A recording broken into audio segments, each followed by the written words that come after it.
Hello and welcome to A Book in 5 Minutes. I'm Lindsay Milner. This week I am taking a rare venture into fiction, and the book is called Manuscript Found in Accra, and it is by Paul Coelho.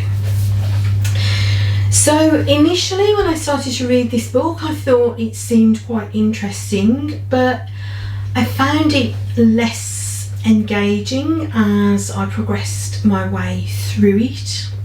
I was also a little bit confused as to whether it was fiction or whether it was actually an account of a real historical archaeological find.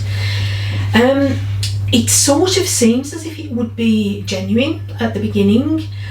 He talks of meeting with an English archaeologist, and it sounds as if it's in a preface, so it sounds as if this is the author saying, you know, this is what happened and how I came to find this story.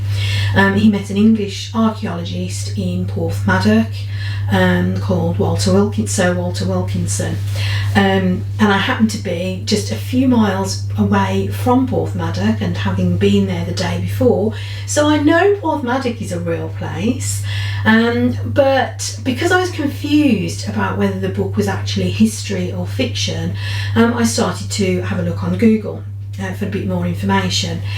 There is no such English archaeologist. There are people with that name, but they're not archaeologists.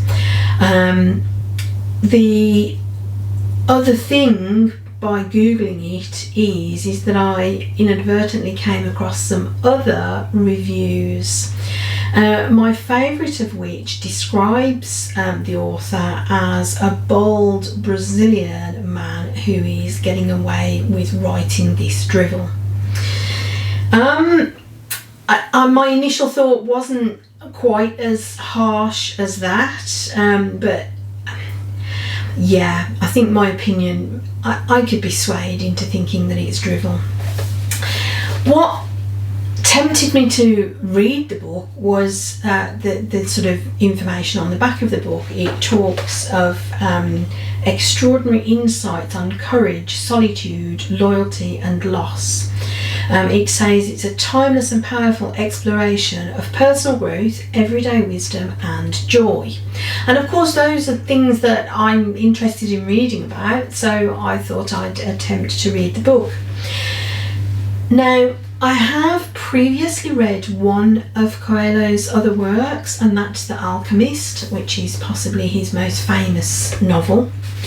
And I read that because loads of people were saying about how good it was. I kept coming across it and like, oh, it's such an inspiring book. So I thought I'd read it, and honestly I was underwhelmed. I didn't get the message that the book allegedly carries. I didn't particularly enjoy reading it. I didn't find it inspiring in any way. So having decided to give Coelho a second chance with this book, he's probably not going to get a third in my view. There is some everyday wisdom in there. He talks of solitude and how, you know, we're often afraid of being alone. He says that, you know, if we're alone we have to deal with our thoughts, and we have to accept that the fact that we don't go on to do great things is our own responsibility. We can't blame others.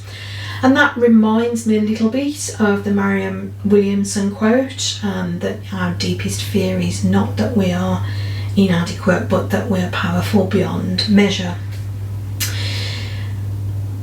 So the first problem with the book is one that a lot of critics have picked up on, is that he trots out this sort of trite homespun wisdom as if it's gospel.